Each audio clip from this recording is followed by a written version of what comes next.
Yes, fali ya tafadhali mashkura ni mwanamichezo mwenzetu popote pale ulipo. Karibu tena dimbani. Jina langu naitwa Cisco. Mwamba kweli kutokea pale milima Uruguru, Morogoro, mji Kasoro, Bahari. Njoo nikujuze kile ambacho nimekuandalia. Niko hapa Chifu Zobane kama Zumfela, mengi na mazuri unakwenda kuyasikia hapa, ikiwa pia napewa nguvu kubwa mno na Helabet, kampuni bora kweli ya kubashiri ambayo inakupa bonus mpaka shilingi 300,000 za Kitanzania. Ni rahisi mno kutengeneza ukoto lako mpaka shilingi 300,000. Ni vipi ambavyo unaweza kupata? Nisikilize vizuri. Unatakiwa kujisajili kuwa mwanafamilia wa Helabet. Sasa wakati unajisajili kuwa mwanafamilia pale kwenye promo code yako utaandika neno Salamba kwa herufi kubwa, msisitizo, ndio utakuwa umepata tiketi ya kushinda mpaka shilingi 300,000 za Kitanzania. Hii si janja na uweze kuipata popote zaidi ya Helabet. Na cha kufurahisha zaidi bwana, unapokuwa mwanafamilia wa Helabet unapata pia mikeka bure kutokea kwenye ufalme wa maokoto, kwa maana ya Jamvika na Salamba. Upewe nini wewe? Maana kila kitu umepewa kwa urahisi mno unapoamua tu kuwa mwanafamilia wa Helabet. Hii haijawahi kutokea. Ndio maana Helabet wanakuambia odds za kwetu, mkeka wa kwako, ushindi pia ni wa kwako. Dominic Salamba, uko vizuri? Mimi niko vizuri kabisa. Uzima upo? Namshukuru Mwenyezi Mungu. Afya ni njema? Afya ni njema. Karibu tena. Asante. Wana bila cheka ninapokuona, kwa sababu umekuwa na story nyingi kweli ambazo ukiingia kichwa kama vile wewe ndio inaweza ikakupeleka kichwa. Na ndio maana mimi nataka tuzitafsiri kwa vile ambavyo umeiandika. Nimeona umekuwa chanzo pia kwenye taarifa kubwa kweli ya kumhamisha James Akaminko kutoka pale Azam FC kuelekea mitaa ya Twiga na Jangwani. Kwa nini? Ni kulingana na andiko lako ambalo umeliandika. Linasema hivi, na nukuu kile ambacho umekiandika kwa mikono yako miwili. Ndio. Kwa sasa timu ya Yanga wameamua kutengeneza ufalme wao kwenye soka la Tanzania. Kila mchezaji mzuri anatamani kuchezea timu hii. Maelezo haya hayana uhusiano na picha hii. Asanteni. Yeah. Nafikiri imekaa vizuri. Ni James Akaminko. Kwa sasa Yanga wameamua kutengeneza ufalme wao. Pichani James Akaminko. Alafu maelezo na picha havina uhusiano moja kwa moja. Salamba, unatuchukuliaje sisi wana familia mpira wa miguu? Mimi nawachukulia ni watu ambao mnauelewa, watu ambao mna dini mbili, ambao mna uwezo mkubwa wa kuweza kutafsiri mambo. Kwa hiyo hata tukitumia lugha za picha mnaweza kutuelewa. Hii ni kama ni fasihi. Kwa nini nimesema kwamba Yanga wameamua kutengeneza ufalme wao? Ndio. Kwa sababu kwenye kila msimu wa usajili kwa siku za karibuni wachezaji wote bora lazima wahusishwe na Yanga. Okay. Yaani kama hujahusishwa na Yanga basi wewe si bora. Bado. Whether uwe ni mzawa au uwe wa kigeni. Kwenye miaka ya karibuni hapa ndio maana unaanza kusikia fulani wanamtaka Yanga, Soa wanamtaka Yanga, sio hata ukiambiwa ni Mpanzu wanamtaka Yanga, kwa sababu wachezaji ambao wanafanya vizuri. Kwa hiyo kila ambaye anafanya vizuri, sempekea ambaye anaanza kaenda akathibitisha na akapewa taji ni mpaka achezee kwenye klabu ya Yanga. Imekuwa na hapa tunaingia kwenye muda wa usajili. Muda ambao pana luma nyingi, nyingi zinakuwa zipo kuhusiana na wachezaji hasa wakubwa. Tumwangalia kama James Akaminko ni kama msimu wa 3 amekuwa kila ukifika wakati wa usajili anahusishwa na klabu ya Yanga. Nafikiri hata ushakusikia kwa jamaa kabisa. Lakini mwisho siku bado ameendelea kwa Azam. Sasa kwa nini? Maana yake ni kwamba watu wakimwangalia kwa kile anachokifanya wanahisi kabisa kwamba huyu ili awe sehemu sahihi ni lazima akacheze pale Yanga. Yaani kama Yanga ukimpata huyu akaingia pale akawa amekaa na muda, amekaa na Maxi, yeye yuko chini hapa au ndoke Abuya, kuna kitu kitakwenda kutokea. Yaani wafanya Yanga ndio kama timu ambayo inaweza kwenda kutengeneza timu za ndoto za watu walio wengi kwa kile ambacho wanachokifanya kiwanjani. Kwa hiyo na mimi nikaona umefika tena msimu, nikaanza kuona tena baadhi ya nyota wengi tena wakihusishwa na klabu ya Yanga. Nimeona wengi sana ambao wanahusishwa. Mtu kama Elim Mpanzu anahusishwa na klabu ya Yanga. Na sio tu wana Yanga wenyewe, mpaka wana Simba mashabiki washaamua kumpeleka Yanga. Wewe ushasikia? Bwana huyu akili yake iko Yanga, mwili uko Simba. Hao ni mashabiki wenyewe wa Simba. Washampeleka. Leo kijana mdogo Morris Abraham anahusishwa na klabu ya Yanga kwa ukaribu kabisa. Kip Dennis anahusishwa na klabu ya Yanga. Unaona? Aucho ametoka amekwenda kule Singida Black Stars watu wanamwambia kwamba anatakiwa aweze kurudi wapi? Aweze kurudi Yanga. The same watu kama kina Faisal, Msindo, Pascal Msindo bado na klabu ya Yanga. Lakini hujasikia Maxi akihusishwa na klabu ya Simba au Pacome au na Azam au na Singida. Wala hujasikia pengine nani labda Pacome anahusishwa. Hujasikia Jobu saizi akihusishwa au Baka au Diara na wengine wengi ambao wako nayo. Tafsiri ni kwamba Yanga wametengeneza standard ambayo ili uonekane kwamba wewe ni bora, uonekane una kiwango bora, ionekane una thamani, basi lazima uweze kuchezea kwenye klabu ya Yanga. Kwa hiyo imekuwa ni kitu ambacho kimeingia kwa mashabiki na wametengeneza haki ya baadhi ya wachezaji ni lazima waweze kupita kwenye klabu ya Yanga. Hata kocha ambaye Yanga waliweza kumfukuza leo hii anahusishwa kwenda kwenye klabu ya nini? Ya Simba. Sio na unaelewa ninachozungumza hapa. Kwa hiyo ndio ilikuwa mantiki ya kuandika kwamba ni kijana ambaye amekuwa kihusishwa lakini kwa sababu Yanga wametengeneza ufalme wao, kwa hiyo wachezaji wengi wazuri na bora, ili waweze kudhibitika na ubora wao ni lazima waende wakavae jezi za njano na kijani pale Jangwani. Na kwa sasa dili hili kuelekea pale mitaa ya Twiga na Jangwani Salamba limekuwa na ukubwa wa asilimia ngapi? Nafikiri watu wanachokifanya Yanga sisi kweli wanatafuta kiungo wa chini. Kwa sababu naona kwamba matarajio ambao walikuwa nayo kwa mtu kama Musa Balakonte yameshindwa kukliki kwa haraka, na hajakliki si kwa sababu ni mchezaji mbaya, lakini style of play ya Yanga inamfanya ashindwe kuonyesha kile ambacho anacho. Yaani ni kiungo ambaye anaweza kang'aa kwenye timu nyingine ambazo zinaamua kumtegemea kiungo wa ulinzi kuja kusaidia hasa zaidi kwenye safu ya ulinzi na ambao wanakwenda kutumia system ya kuwa na walinzi watatu, lakini wawili wakiwa ni walinzi na kiungo mmoja walinzi. Ngata edge yake ilipokaa ile 8 yake ukiangalia ndio anavyocheza. Kwa hiyo ni mtu ambaye anataka acheze katika mazingira akiwa free, katika mazingira ya taratibu. Lakini ukiangalia Yanga ni watu ambao wanapenda kushambulia kwa haraka pale tu wakiwa wanapata mpira. Kwa hiyo style ya Kaminko ambaye amekuwa akicheza ukiangalia hata mechi ya juzi dhidi ya Simba alipoingia alikwenda kubadilisha kila kitu. Angalia goli la kwanza ambalo tengenezwa, alipochukua mpira akatani, akaangalia kwa haraka, akapiga pasi katika maeneo ambapo kuna walinzi, akaenda kuvunja mistari miwili. Yanga wanataka watu namna hiyo. Kuangalia yule ukamwangalia na Mudathiri haya, unaona kama wana ufanano fulani hivi. Ndio maana ikawa rahisi watu kuanza kumuhusisha na klabu ya Yanga. Lakini pia ukiangalia kwenye siku za karibuni hapa amekuwa sio regular starter kwa upande wa Azam.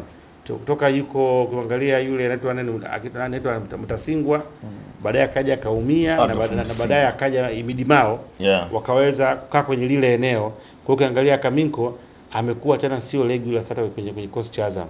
Wakati mwingine unakuwa sio regular si kwa sababu sio bora, lakini ile style of play ya timu inakufanya uwe nje ya mfumo. Ndio hata kuna kipindi Kibu Denis alikuwa ni nyota wa Simba, baadaye akaja akapotea. Si kwamba hana ule ubora, isipokuwa ile style ya mwalimu ambaye anaitumia yeye inamselect kwa wapi kuweza kuwa out. Kwa hiyo mfumo wa Ibenge anavyocheza anakuwa na mazingira magumu ya Kaminko kupata nafasi. Kwa sababu Ibenge anacheza mpira solid.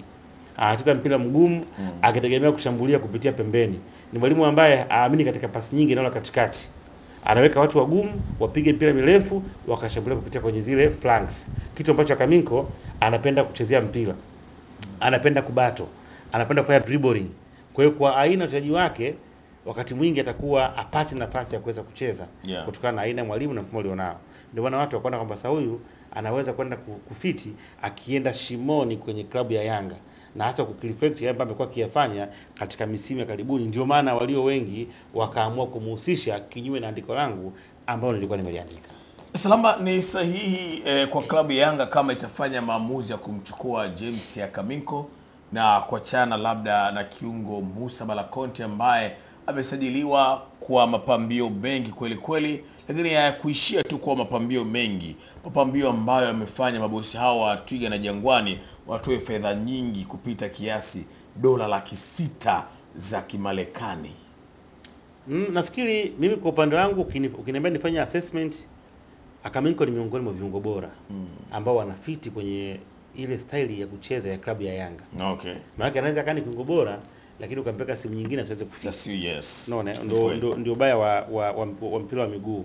Huku unafiti, huku unakuwa hauwezi kufiti. Tukiona nyota wengi sana kwenye timu moja wanashindwa kufanya vizuri, timu nyingine wanafanya vizuri. Kwa nikiangalia uchezaji wake nikapiga picha ya kichwani, nikaanza kufikiria pengine una Kaminko yuko pale, una Max Zengeli, alafu una Duke Abuya, iko kinakuwa ni kiungo moja cha hatari sana kabisa, ambacho unaweza ukawa na uwezo wa kupambana timu yote, na hasa ukizingatia wanakwenda kwenye mechi ngumu sana mbili ambazo zitakwenda kuamua hatima yao ya makundi ya michuano ya bingwa barani Afrika. Na jana nilikuwa ninazungumza na mtu mmoja, mdogo wangu mmoja, Joffa Mandula, akawa naomba kwamba hivi kwa nini sitokee na sisi Simba tukapata pesa tukaweza kusajili nyota kama ambao wanao klabu ya Yanga.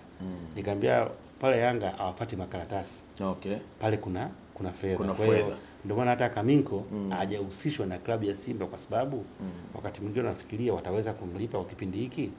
Kwa hiyo acha tu aweze kuhusishwa na Yanga, ikishindikanika arudi Azam au Singida, kwa sababu kuimba ni kupokezana. Lakini Salamba, kulikuwa na hoja moja hivi imeibuliwa na baadhi ya wadau, nikaona pia si vyema kama tutamaliza bila kuligusia hili. Wengi wanasema Kaminko umri wake umesogea kidogo. Hata Azam FC pale amehudumu misimu kama mitatu hivi. Alikotoka pia hakuja akiwa na umri mdogo. Wanasema kwa nini maji haya jioni yaende pale mitaa ya Twiga na Jangwani wakati wako vijana wengi kweli kweli wanaweza kunolewa na kufanya kazi nzuri. Kuna kipindi Young Africans walikuwa wanahusishwa na mtu kama Kevin Nation, ni miongoni mwa namba 6 nzuri kweli kweli ya Kitanzania. Hii haikupi limit ya wachezaji kutoka nje wala kodi wala vibali, haiuilipii. Hii ni mali hapa nyumbani, na wanakwenda kuchukua wachezaji ambao kwa namna moja ama nyingine inaonekana maji ya jioni kweli kweli. Wanakupa msimu mmoja mzuri, msimu unaofuata shughuli ni nzito. Unaweza ukawa na mechi ya Ahli afu katikati kama Kevin Nation yeye una mechi na Ahli pale Cairo pale, sawa, tarehe 20 ngapi mwezi wa kwanza, Ahli amebana meno, ana alama 4, afu katikati una kiungo Kevin Nation. Nakuuliza wewe yaani ndio una mechi ya shindikane Salama. Why not? Unaongea kujifikiria. Ni viungo wazuri wa kizawa, kijana ambaye mzuri lakini ana lack experience. Alafu katika hizi sajili zina malengo tofauti. Kuna wakati Yanga walimchukua Chama. Je, alikuwa ni kijana? Hapana. Walimchukua kwa purpose fulani, kwa madhumuni fulani. Kwa hiyo unaweza ukafanya sajili fulani kwa ajili ya kitu fulani. Yanga saizi wanapambana kutafuta wachezaji ambao kwanza hawatachukua muda mrefu kuweza kuclick kwa sababu hamna muda wa kuandaa. Jambo la pili ambao wanaweza kwenda kuwafanya wapate alama ambazo zitawafanya Yanga aingie kwa robo finali. Ukiangalia kwenye aina kundi ambayo iko nalo mpaka saizi alijaeleweka, ni kundi gumu sana ambalo ni uwezo ukasema Yanga ana garantia kuingia robo finali au ana. Kwa lazima upate watu ambao kwanza watakuwa rahisi kuweza kuangalia mazingira na kuyazoea. Sasa ukipata mtu kama huyo Kaminko ambaye amekata zako kwa muda mrefu, anawajua wachezaji wengi wa Yanga na wa Azam ambao mcheza nao, maana yake rahisi kuweza kuingia kwenye kile ambacho Yanga wanakifanya. Kwa hiyo unaweza ukamsajili, ukampatia misimu yake miwili, msimu mmoja kupatia kitu, msimu pili akaenda kamalizia ukaacha nao. Kwa hiyo ndio ambao unakuwa sio rahisi kuona leo unamchukua Kaminko unampa miaka 3. Sio, unaelewa? Utamchukua unampa miaka 2. Akiongeza kitu unaweza ongeza mwaka mwingine mmoja. Kwa hiyo hizi sajili zinakuwepo kwa ajili ya malengo fulani kwenye timu ambayo unakuwa unayafanya. Kwa hiyo ikitokea umemchukua, najua atakuwa anamchukua kwa ajili ya michuano ya kimataifa, aweze kwenda, kwa sababu ukizingatia kwamba saa hizi zile sheria kidogo umezilegeza kwamba unaweza ukacheza kwenye hatua za makundi timu moja, lakini kwenye baadaye tena kwenye hatua za awali kwenye hatua makundi ukamia timu nyingine na bado ukao una access ya kuweza kucheza na kuweza kuzalisha timu yako. Na kama dili hili litatimia ndani ya mita hiyo ya Twiga na Jangwani, unafikiri ni kwa asilimia ngapi litakuwa dili nzuri kwa Young Africans? Mimi hapa tulikuwa tuzungumzie dili. Tulikuwa tunazungumzia mazingira ya Kaminko na ambacho wanacho na kuhusishwa na klabu ya Yanga, lakini si kwamba na dili na Yanga. Kwa hiyo usiniingize kwenye mkeka. Na mimi najua ndio maana nimesema hatuzungumzie dili ya Kaminko, hatuzungumzie dili ya Kaminko.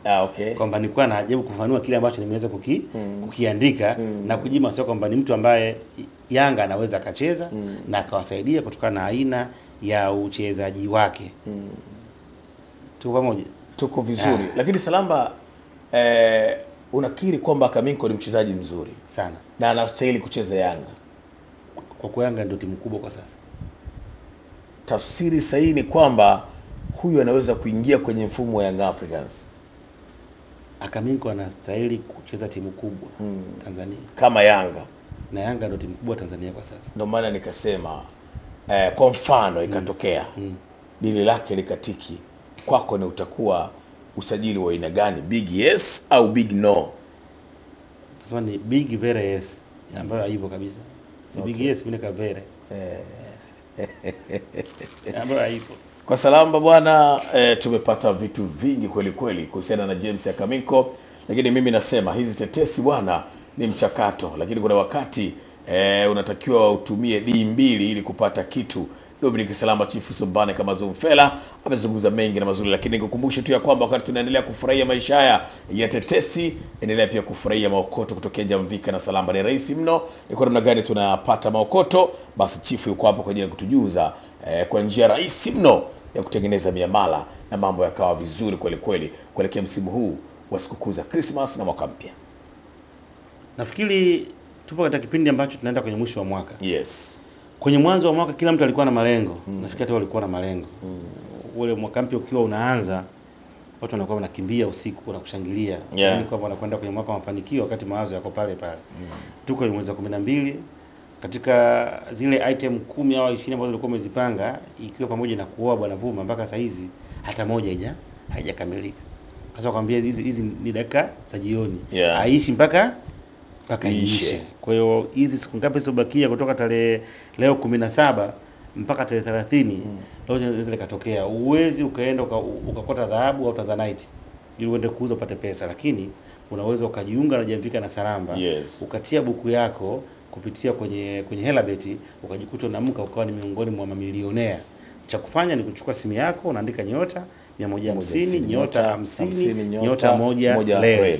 Kisha unaweka namba kampuni 610 251 28. Unaweka kiasi kwa siku shilingi 1000, wiki 1500 na kwa mwezi 15. Baada ya hapo unaweka namba asili kutokana na mtandao unaotumia Tanzania wowote ule.